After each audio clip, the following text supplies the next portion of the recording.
I think it is extraordinary that Mark Carney has become the Prime Minister of Canada. He did a terrible job in Britain. Member for Waterloo on a point of order. Thank you, Mr. Speaker. Mr. Speaker, I know you are newer to that chair, but the Honourable Member from Regina Capel has occupied that chair, even has a portrait on these walls.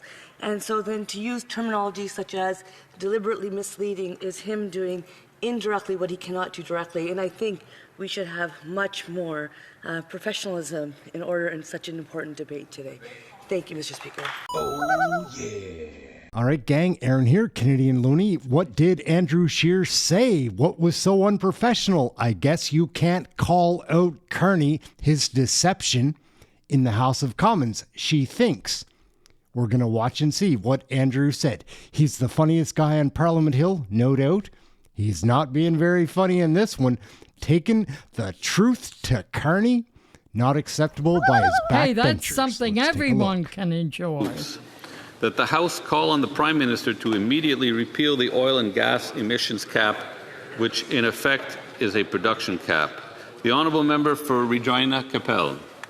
Thank you very much, Mr. Speaker. Breaking news today, really good news for some, $8.5 billion. That's how much TC Energy just announced that it is investing in the energy sector. In fact, they said that they were betting big on the energy sector. Bad news is that's in the United States. $8.5 billion from a Canadian company invested in the United States instead of investing that here in Canada. That's $8.5 billion that will put people to work, pay royalties to state governments, create thousands of jobs in spin-offs, and of course provide Americans with safe and secure energy sources. I remember when TC Energy was called TransCanada Energy, and after 10 years of Liberal policies absolutely devastating the energy sector here in Canada, they decided to take that word Canada out of its name, and now they're just known by TC Energy. So the Commonwealth of Virginia will see a major pipeline built by Canadian companies. That could have happened here, but it is not. Now, before I go on, Mr. Speaker, I should just mention that I am sharing my time with the Honourable Member for Louis Saint Laurent, Akia Wenrack. Let's be very clear about why that investment is not coming to Canada. Because there is a production cap. The Liberals like to call it an emissions cap. It is, in fact, a production cap. And if you take away one thing from today's debate, Mr. Speaker, it should be this. If you say yes to that cap, you are saying no to a new pipeline. It is as simple as that. Right. Now let's think back to the election campaign when this Prime Minister was desperately trying to convince people that he was going to do things differently from the previous Liberal government, from the Trudeau government, of which the Prime Minister was a senior economic advisor. When he needed Canadians' votes, he was pretending to be in favor of energy sector developments. He said all kinds of things during the campaign. But as soon as the votes were tallied, this Prime Minister showed himself to be just another Liberal, because he's broken those promises and broken all those commitments. He's got a long history of opposing energy developments. He cheered on and congratulated the previous Prime Minister, Justin Trudeau, when Justin Trudeau vetoed the Northern Gateway project. The Northern Gateway project would have taken Western Canadian energy to a deep water port in northern British Columbia, opening up billions of dollars of market access in Asian countries, growing countries with increasing demand for oil and gas, India, Japan, Korea. All of that was killed when Justin Trudeau vetoed the Northern Gateway, and this Prime Minister cheered him on. It is completely impossible to build another pipeline as long as this cap stays in place. If this cap stays, no new pipelines will ever be built. It's increasingly clear that this Prime Minister has performed a complete bait and switch, saying something during the election, changing the rhetoric of the Liberal Party, but delivering the exact same policies as the previous Trudeau government. TC isn't the only company building in the United States, Mr. Speaker. Enbridge is as well. Enbridge is building 2 pipelines in the U.S. And again, these are Canadian companies with strong, proud histories of getting things built in Canada that have to go offshore into the United States to get new projects built. What does that mean for Canadians? Well, it doesn't just mean lost jobs. Remember, oil and gas production in Western Canada fuels the entire country's economy. And it's not just Canada, I should point out. I know we have colleagues that will be speaking to this motion from Atlantic Canada too, where their hopes for economic growth are underpinned by the ability to develop their abundant natural resources. The world is consuming more and more oil and gas. Pipelines are being built in other countries. In fact, it's ironic to note, and Canadians should never forget, that while this Prime Minister was cheering on Justin Trudeau, advising him to cancel Canadian energy projects, his company, Brookfield, was investing in other countries to build pipelines in other countries, to develop other countries' natural resources. Of course, that was fine for his shareholders, and those projects would have been even more economically viable in other countries if Canada is not producing its own natural resources. You see, if Canada develops its own natural resources and we build pipelines here in Canada, well then Brookfield's investments in pipelines in other countries will be worth less because they'll face increased competition. That's something Canadians should never forget about this conflicted Prime Minister. It's not just the direct jobs that oil and gas production create, Mr. Speaker. Every road you drive on that's paved, every hospital you might have to visit or your loved one, every school that a child goes to is in some way, shape, or form funded by natural resource development. When companies invest, they create jobs along the production site. Those workers support local economies. The royalties gathered by the provincial governments and federal governments pay for important social services. And maybe it's policies like the production cap are the reason why over $50 billion of foreign investment have fled the Canadian economy, right at a time when we need to be firing on all cylinders. To respond to the unfair U.S. tariffs, we need more and more money flowing into the Canadian economy to develop our natural resources, to bolster our GDP, to put Canadians back to work when their jobs are disrupted by trade disputes. But instead, this government is continuing the attack on the oil and gas sector, continuing the attack on the natural resource sector. Now, let's be clear about a few things. Not only will this emissions cap keep those investment dollars out of our economy, but it will also mean that Canada continues to sell at a discount to the United States.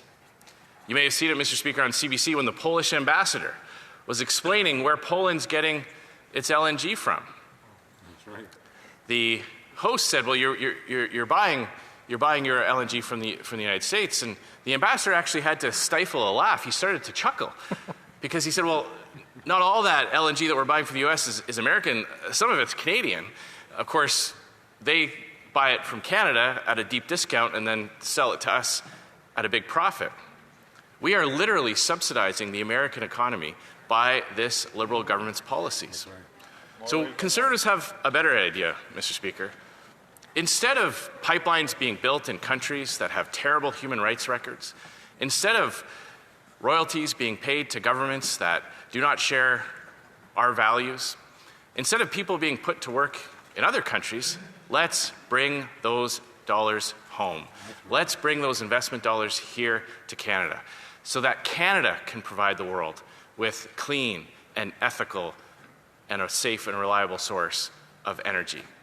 Let's put those steel workers in Regina back to work, building the pipelines. Let's put the engineers back to work. Let's put the blue-collar workers who tap a well and see it all the way through to completion. Let's support our hospitals, our schools, our roads with the royalties paid by these companies. Greenhouse gas emissions do not need a passport to travel around the world. If that production is going to increase, Conservatives believe that we should see it increase here at home because we know that we can extract our natural resources, the highest environmental standards, the lowest emissions intensities, and Canadians see the benefit of that. So to conclude, Mr. Speaker, Liberals have a choice. They can vote in favor of our motion and lift the emissions cap, lift that production cap. Or they can say today that they oppose new pipelines, that there will never be a pipeline built under this Liberal government. They could at least be honest with Canadians, honest with provincial premiers who are desperately clinging to hope that this government might reverse the Trudeau policies. If they vote in favor of this motion today, they are effectively saying that there will be no new pipelines in Canada under this Liberal government. And their list that they came forward with C5, let's be clear, giving the power to selectively enforce Canadian laws when it comes to new energy production, new energy projects, will not matter as long as that production cap is in place. As long as that emissions cap is in place, it doesn't matter what they do with the powers they've given themselves under C5, because nothing will be able to flow through any kind of project that they might support. So the key to energy independence and abundance, the key to getting off of the US market and diversifying our customers and natural resources is to lift the emissions cap. Liberals have a choice. We call on them to support the energy workers in this country and pull their emissions cap, Mr. Speaker. Questions and comments? Question et commentaire. The Honourable Parliamentary Secretary of the Minister of the Environment and Climate Change. Thank you, Mr. Speaker. I rise on a point of order today on Friday in question period. Order on a point of order. On Friday, I had misspoken during question period while answering a question. I said that emissions are 41% lower than they have been in the past, when I intended to say that they are 41% lower than they would have been under a Conservative plan. Thank you, Mr. Speaker. Order. The Honourable Parliamentary Secretary to the Government House Leader. Yes, thank you, Mr. Speaker. I believe the Prime Minister has actually been very clear to Canadians and members opposite in terms of how it is that Canada is going to continue to build a strong economic economy. And at the end of the day, that factors in energy. I'd like to contrast even just the beginning of what the current Prime Minister had compared to Stephen Harper. When the member was sitting in the Speaker's chair, during that period, it's important that Canadians realize that under Stephen Harper and the Conservative government, they didn't even build an inch of pipeline that led to the Tidewaters. Wow. That is the reality. Wow. The member opposite might say that that's not true. Then give us the pipeline that went directly from Alberta to either BC, Churchill, or Atlantic Canada. Good question. The Honourable Opposition House Leader. First of all, Mr. Speaker, I know we don't debate points of order, but I think it's so telling that the first moment of this debate kicks off with the Parliamentary Secretary to the Minister of the Environment and Climate Change admitting that what he said on Friday was not true, that emissions aren't going down under this Liberal government's plan, that they're in fact going up. And he has to make up some kind of hypothetical qualifier to get away from accusations of deliberately misleading the House. Mr. Speaker, 4 major pipeline projects, including access to Tidewater, were built under the previous Conservative government. This Liberal government inherited a proposal list with 18 LNG facilities that they have completely blocked or sat on. This Liberal government cancelled Northern Gateway and cancelled Energy East, which would have taken Western Canadian oil to displace foreign oil imported from other countries. It is clear if Canadians are hoping to develop the natural resource sector, it won't be with a Liberal government. Question et commentaire. Member for Windsor West. Thank you, Mr. Speaker. During this past election, every door I knocked on, 1 out of every 3 doors, the question was, Mr. Gill, how is your party going to facilitate diversification of the economy? Our economy is totally dependent on auto sector jobs. The Honourable Opposition House Leader attended my riding a couple of weeks ago, and he had the opportunity to attend a company called Southwest Manufacturing. This was a tool and die business that has diversified into oil and gas and nuclear. I would like the Opposition House Leader to enlighten the rest of the House as to what his discussions were and what he heard from the folks at Southwest Manufacturing. Thank you. Yeah, we're Opposition House Leader, about 40 seconds. Well, a great question. It was a fantastic meeting that we had, and we heard loud and clear that as long as there aren't new major pipelines built in Canada, as long as there aren't new major energy projects, then those companies will have to continue looking to the U.S. to sell their products or to make their products. And as long as those tariffs are in place, Canada is even more vulnerable to this situation. When I tour energy facilities all over Western Canada, you can see parts and component pieces, heavy equipment, vehicles, all manufactured in Ontario. So the link between manufacturing jobs in southwestern Ontario and development in Western Canada or in Atlantic Canada is obvious to everyone who's not a Liberal. Please, the honourable member for Waterloo on a point of order.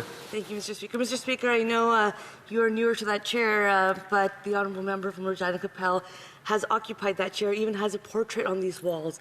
And so then to use terminology such as deliberately misleading is him doing indirectly what he cannot do directly. And I think we should have much more professionalism in order in such an important debate today.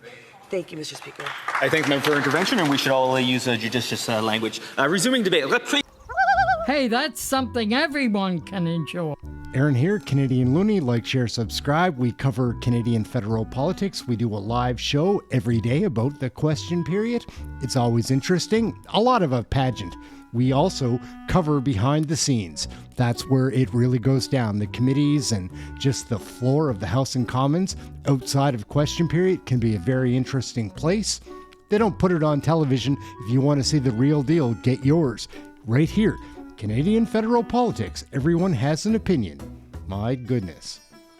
Till the next video, gang, which will be like in a couple of hours. We do a lot of videos here. Aaron, Canadian Looney, like, share, subscribe. We'll catch you in the next one. We're out. Oh, yeah.